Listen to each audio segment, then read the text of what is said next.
Escalação do Santos para o jogo contra o Bragantino amanhã, domingo, às 6h30 da tarde, lá em Bragança Paulista. Será que o Peixão vai conseguir mais uma vitória e talvez se distanciar bem do Z4? Eu sou a Clay, jornalista de informação. Vamos falar hoje sobre a escalação do Santos, os desfalques, como que fica esse possível time e quais são os possíveis resultados da rodada que podem beneficiar ou não o Santos. Vamos falar primeiro aqui dos desfalques, tá? Nós temos 4 nomes que já são desfalques certos, que é o Neymar, por conta da lesão na coxa, o Vitor Hugo, que sentiu uma lesão e foi substituído ainda no primeiro tempo contra o São Paulo na semana passada, o Bontempo, que já vinha em recuperação, e a notícia é que a partir dessa próxima semana ele volte a treinar com bola, então talvez ele volte a estar à disposição no próximo jogo ou, no máximo, no próximo, e o Escobar, que foi suspenso pelo terceiro cartão amarelo. Dito isso, o time fica com a seguinte configuração, de acordo com o vídeo do Lucas Mussetti, tá? Que ele soltou na sexta-feira. O Brazão no gol, tranquilo. Na lateral direita nós temos o Mike, porque é o Mike que vem treinando na posição. Porém, contra o Atlético Mineiro, também era o Mike que vinha treinando por ali, e o Igor Vinícius, ele participava dos treinos também, mas na hora de ir para o jogo, o Igor Vinícius saiu como titular.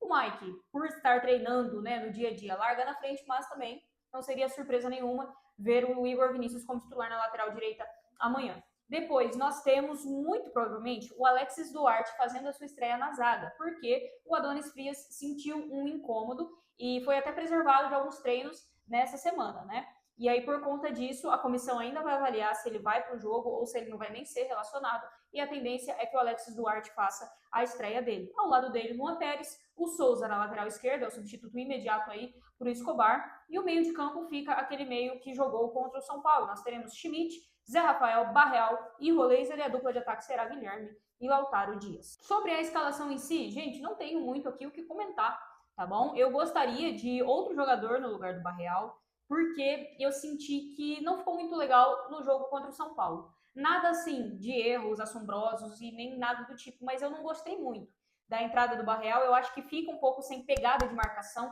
que um volante barra meia pode oferecer, e o Barreal a gente sabe que ele tem características mais de ponta, de ala. Eu gosto muito dele, eu acho que ele deveria ser mais utilizado, mas não sei se nessa posição, jogando ali quase como um 8 barra camisa 10, né, que a gente tem conversado aqui nos últimos jogos, que a gente fala sobre escalação do Santos. Mas eu acho que é uma boa opção sim, tá? Na falta do Vitor Hugo, na falta do Bontempo, eu acho que o Barreal é sim uma boa solução, e é uma solução até que surpreendente, visto que eu, por exemplo, não tinha o imaginado nessa posição, mérito do Vojvoda, que o utilizou nessa posição e descobriu que ele pode jogar bem por ali.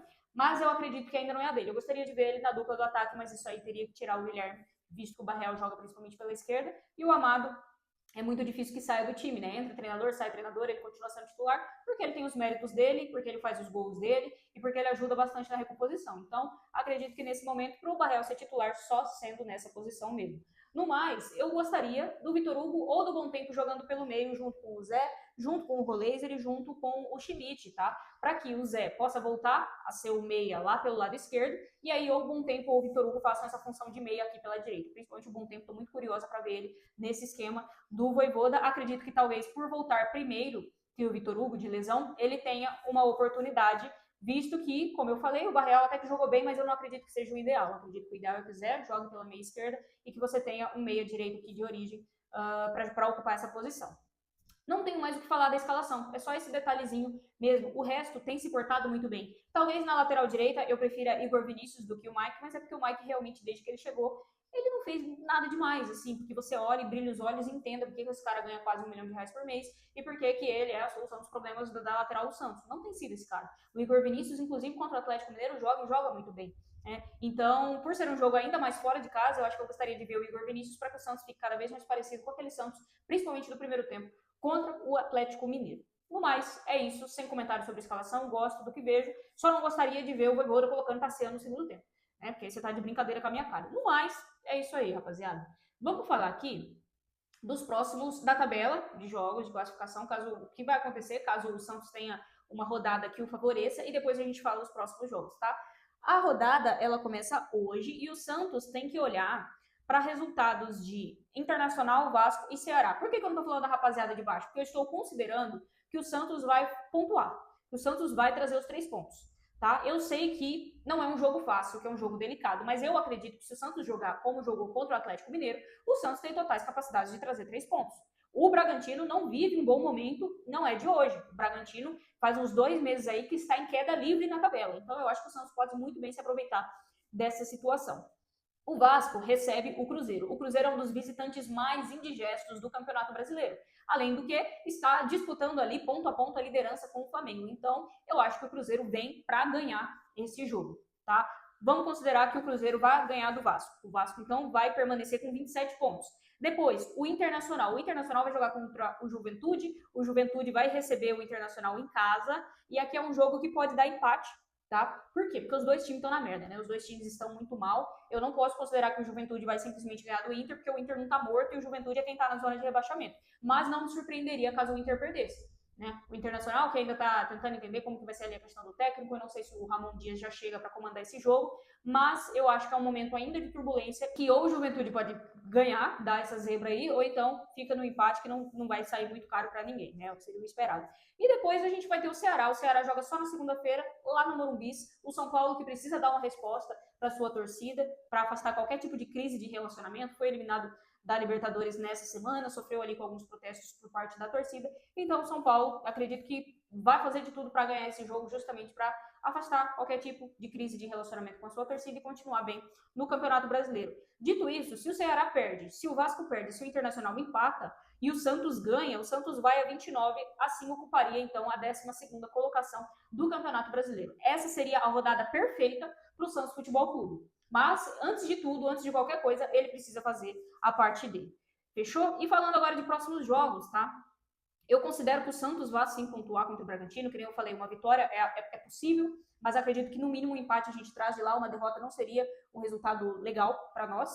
E aí depois, na sequência, nós teremos Santos e Grêmio na Vila Belmiro, já na quarta-feira. Então, isso aqui é o jogo do Santos ganhar também. O Grêmio freguesaço do Santos dentro da Vila, e que também não vive uma boa fase, né? Vive aí uma fase de oscilação, é jogo para o Santos ganhar. Depois, o Santos visita o Ceará lá no Castelão. O Ceará é sempre também muito chato de jogar com eles, mas eu acho que dá para você beliscar ponto aqui, sim. Santos e Corinthians na Vila Belmiro é para ganhar esta porra, tá? Eu tô cansada de perder pro Corinthians esse ano. A gente jogou com o Corinthians, eu acho que já 3 vezes, uma pelo Paulista, depois a semifinal e depois o jogo do primeiro turno. Perdemos as 3. Né? Tô cansada, já deu, não precisa mais, tá? Perder, pelo menos dentro da Vila Belmiro, com o nosso mando de campo, a gente precisa ganhar. E os caras também não estão em boa fase. E depois o Santos recebe aí o Vitória, que também é jogo para 3 pontos, tá? Se o Santos ganhar pelo menos os 3 jogos que vai fazer em casa e pontuar pelo menos um pontinho fora de casa contra Bragantino e Ceará, eu tô falando aqui de 11 pontos que o Santos somará nos próximos 20 dias, no próximo mês. Tá? Então, eu acho que é uma boa conta. Eu tô um pouco otimista de que o Santos vai conseguir fazer esses pontos. Talvez nos surpreenda, talvez em alguns jogos desses que eu tô considerando empate ele até vença, como o próprio jogo de amanhã, que é acessível, dá para ganhar. Então, vamos ver como que o Vojvoda vai lidar com esse time, com esses desfalques do meio-campo. Vamos ver como que o time vai se portar. Se vai continuar naquela intensidade que a gente gostou tanto contra o Atlético Mineiro, se cada jogo vai ser um jogo, vamos ver. O trabalho ainda tá no começo, não dá pra gente ficar querendo muita coisa, mas eu acredito que essa continha que eu fiz aqui é muito plausível, pelo que o Santos do Vojvoda já está mostrando e também pelo momento dos adversários, que não são adversários que vivem momentos muito bons, né? Cada um na sua respectiva realidade. Fechou? Feito aí o vídeo da escalação, eu espero que você se inscreva no canal, deixe o seu like e deixe um comentário aí também falando quais são as suas expectativas para o jogo de amanhã e eu te vejo no próximo vídeo. Tchau!